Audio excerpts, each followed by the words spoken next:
It was the annual St. Augustine Community Cooking Competition, and Emma Carter had been awake since 5 in the morning. Vanessa, I am serious. This is the best thing I have ever tasted. What did you put in this? Oh, it's an old family thing. You know how it is. Some recipes just come from the heart. She actually knows how to make something unforgettable. He said it loud enough for the whole table to hear. Emma was standing 3 feet away, holding the dish she had spent 6 hours on.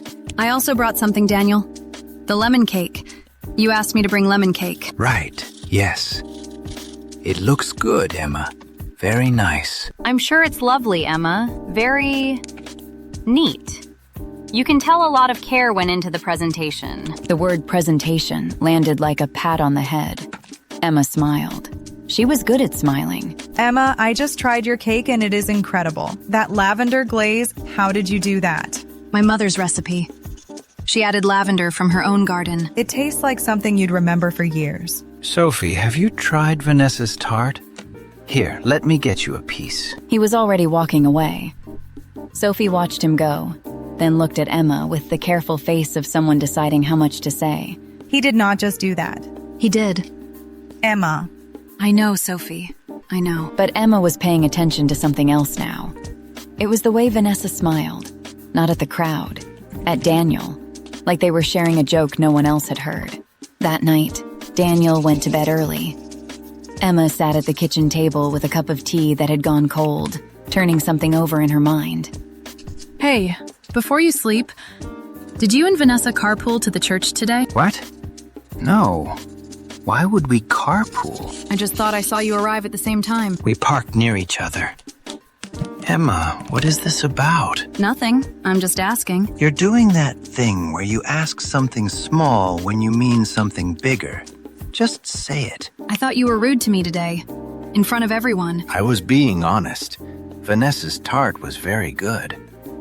I can't lie about food to make you feel better. You didn't have to make it a comparison. I didn't compare anything. You're being sensitive. There it was. That word. Emma had heard it so many times that she had started to wonder if she was. But tonight something felt different. Something felt like a door that had not been fully closed. You're right. Good night, Daniel. She waited until she heard him snoring. Then she went to the hall closet and pulled down a box from the top shelf. A small wooden box with a brass latch. Her mother's recipe box. She had not opened it in 3 years. Inside were index cards in her mother's handwriting.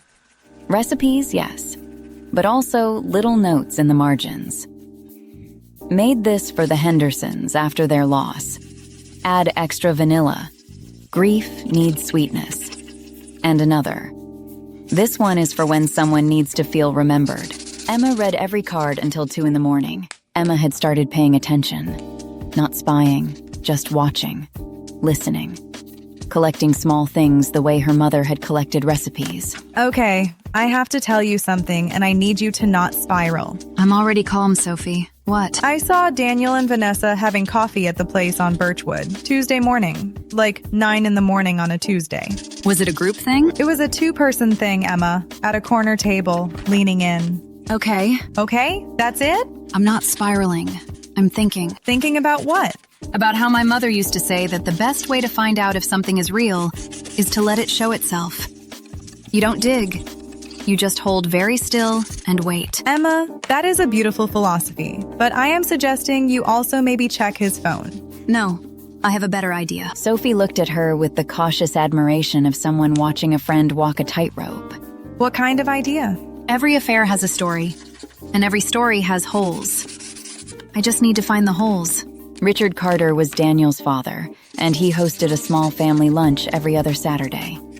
Emma had always liked Richard, even when he was difficult.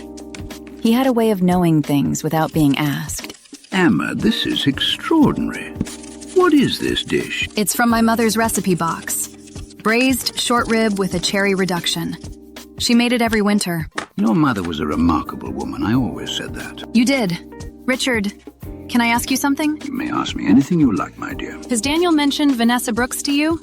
She's in the church group. The Brooks woman? Yes. Daniel mentioned her last month, said she was running some committee. Why? Did he say how long he'd known her? He made it sound recent. Since the fall, I believe. Emma kept her face very still. Because 2 days ago, she had found an old church newsletter in the recycling bin. It was from 2 years ago. Vanessa's name was on the volunteer list, and Daniel had written a comment on the paper margin in his own handwriting. 3 little words. Told you so. She had no idea what they meant yet, but she tucked it in the recipe box, right behind her mother's note about grief needing sweetness. Is everything all right, Emma? Everything is just fine. Have some more rib, Richard. You look like you need feeding. Ha! Daniel never did deserve you. He said it lightly, the way old people sometimes let the truth slip out dressed as a joke. Emma heard it both ways. Emma had never done something like this before. But she had been awake at 3 a.m. reading her mother's recipe card that said, "Sometimes you bring the dish to the person. Don't wait for them to come to the table." Emma, this is a surprise. I hope I'm not interrupting. I made extra lemon cake and I thought of you. You mentioned at the competition that you'd wanted to try a slice. That is so sweet. Come in. Vanessa's house was beautiful and a little too perfect, like a room in a magazine where no one actually lived. Emma sat down at the kitchen table and let Vanessa make the tea. So how are things? You and Daniel? Good. Busy. You know how it gets when fall hits. All those church events. He is so committed to that community. You must be proud. He is. Actually, that's sort of funny. He mentioned you two met through the Fall Festival Committee. Was that right? Yes, exactly. Just this past fall. We were both roped into the planning. Oh, that's so funny. I thought I remembered him mentioning your name before that. Maybe I'm mixing things up. No, it was definitely the Fall Festival. We barely knew each other before that. Of course. I must be thinking of someone else. Emma ate her cake slowly. She let Vanessa fill the silence. People always filled silences with the things they were most worried about. He talks about you a lot, you know. He really admires how patient you are. Patient. Yes. That's a word people use for me a lot. It's a compliment. I know. Thank you for the tea, Vanessa. She left the rest of her cake on the plate. She had gotten what she came for. Margaret Wilson had been a member of St. Augustine for 40 years. She had seen everything and forgotten nothing, and she made the best coconut cake in 3 counties. Sit down, child. You look like you haven't slept. I've been up late reading. My mother's recipe box. Oh, your mama's box. She brought that to every single church supper for 30 years. I remember the cards she kept in there. Did you know she also kept notes? Little observations about people, about things she noticed. That sounds exactly like her. Your mother saw everything. Maggie, how long have you known Vanessa Brooks? Vanessa. Well, she started coming around about 2.5 years ago. Joined the hospitality committee first, then the women's group. Was Daniel involved in any of those committees back then? He helped with the fundraiser dinner. That was 2 years ago last spring. They would have crossed paths there, certainly. Emma nodded slowly. The picture was getting clearer, like a recipe coming together, one ingredient at a time. Emma. Yes, ma'am. Your mama used to say that the truth doesn't need you to chase it. It needs you to set the table right, and it will sit down on its own. She wrote something like that on one of the cards. I know. She told me when she wrote it. She was going through a hard time herself back then. She found her way through. What did she do? She cooked, and she remembered who she was. And then she let the rest fall where it needed to. Emma drove home with the recipe box on the passenger seat, her hand resting on the lid. Emma had been quiet for days. Daniel had noticed, the way people notice a change in weather.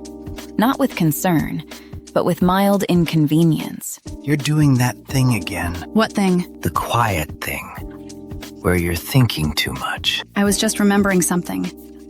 Do you remember the spring fundraiser dinner at the church 2 years ago? You helped set up. Sure, I remember. Did you enjoy it? It was fine. A lot of work. Why?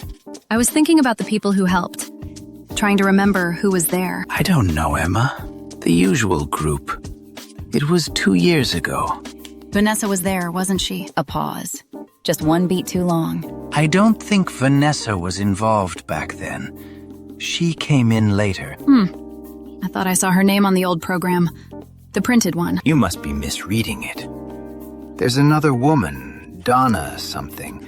Similar name. Right, probably Donna. Emma folded her hands in her lap. She did not push. She did not need to. She added it to the box. Are you okay? I'm great. Actually, I've been working on something for the next competition. Do you want to hear about it? Sure. I'm going to bring my mother's recipe box and tell people about her, about where the recipes came from and who made them and why they matter. That sounds a little personal for a cooking competition. I think people are ready for something real. He looked at her for a moment, as if trying to find the version of Emma he knew how to handle. Whatever you want. Whatever you want. Emma had heard that before. It meant, I'm not paying attention. This time, that was exactly what she needed. The fellowship hall smelled like cinnamon and coffee, and 50 people trying very hard to impress each other. Emma arrived early and set up her table quietly. You brought the box. I brought the box. Emma, you look like someone who has already won. I haven't won anything yet, Sophie. I just know what I'm doing. Daniel and Vanessa arrived separately, 6 minutes apart, both a little too casual. Emma, my dear, that box, is that your mother's? It is. I'm going to share some of what's inside today. I think that is a wonderful idea. She deserves to be remembered here. Maggie found a seat near the front and settled in with her hands folded. She caught Emma's eye and gave one slow nod. The competition started. Dishes were passed around. Compliments were given. And then it was time for each person to say a word about what they brought. Daniel spoke first about Vanessa's tart. Again, without being asked. I have to say, Vanessa's raspberry tart is something else. I've had it before, and every time it gets better. Oh, you're too kind. I've only made it a few times. No, I remember the first time you made it. That dinner in... well, it doesn't matter. It was a while back. He stopped himself, but not quite fast enough. Sophie looked at Emma. Emma did not look back. When it was Emma's turn, she stood up and placed the recipe box on the table in front of her. Most of you knew my mother, Ruth. She was a member of this congregation for 31 years. She brought food to every event, every funeral, every celebration, and she kept a record of it all in this box. The room got quiet. Not the polite kind. The real kind. Each card has a recipe, but it also has a note. Who the dish was made for. What was happening in that person's life. Why food was the right thing to bring. She believed every recipe tells a story if you read it right. I've been doing that. Reading things carefully. Paying attention to the small details that tell you what's really true. Vanessa shifted in her seat. I made something new for today. I'm calling it the Truth Tart. And before you taste it, I want to share the recipe. The first ingredient is time. My mother always said you can't rush what needs to slow cook. And this has been cooking for a while. The second ingredient is a story that doesn't match. You see, 2 people I know have been telling everyone they met this past fall. But I found a church program from 2 years ago with both their names on it. And a note in my husband's handwriting in the margin. The room was very still. Daniel had gone the color of old flour. The third ingredient is a small thing Vanessa said when I visited her. She told me she and Daniel had only just met this past fall. The same thing Daniel told his father. The same story. Very well rehearsed. But rehearsed stories have a weakness. They don't leave room for the things the other person said when you weren't there.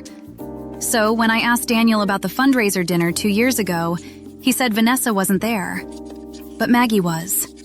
And Maggie remembers everything. Maggie sat very still with her hands folded and said nothing. She didn't need to. I'm not here to cause a scene. I'm here because this is where it started. Right here, in this hall. Someone told me my cake was nice and moved on like I wasn't worth a second thought. I want the people in this room to know. I noticed. I paid attention. And the truth has been sitting at this table the whole time, waiting for someone to serve it. She opened the recipe box. Inside, on top, was a single index card. She set it face up on the table. This is the last card. My mother didn't write this one. I did. She did not read it aloud. She didn't have to. The people closest to the table leaned in and read it themselves. Sophie covered her mouth. Richard looked at Daniel with the cold, flat expression of a man done being fooled. Daniel stood up. Emma, this is not the place. You made it the place. Last time.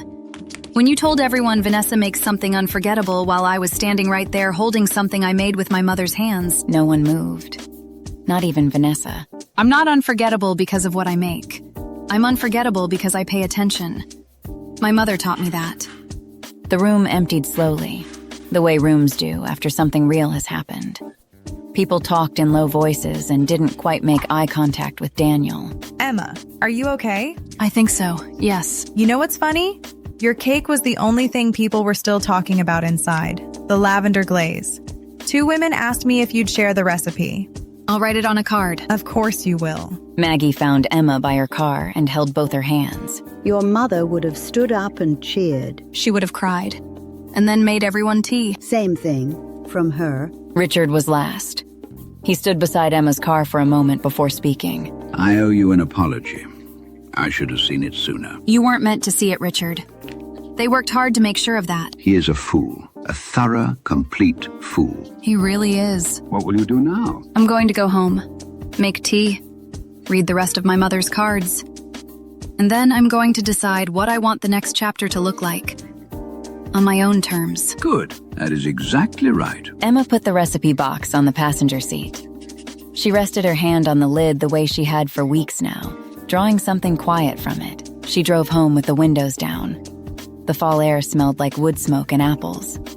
She thought about her mother writing those cards late at night, pressing what mattered into small pieces of paper so it wouldn't get lost. She thought, I will do the same thing. I will write it all down.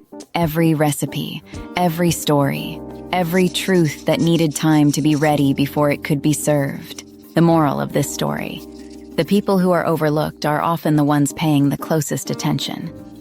Emma was dismissed, talked over, and treated like a helper in her own life. But instead of shrinking, she did what her mother taught her. She watched. She listened. She kept careful records of what was real. Daniel and Vanessa thought that silence meant she didn't notice. But silence was her method, not her weakness. When someone makes you feel invisible, they hand you a kind of power. The power to see everything while they see nothing.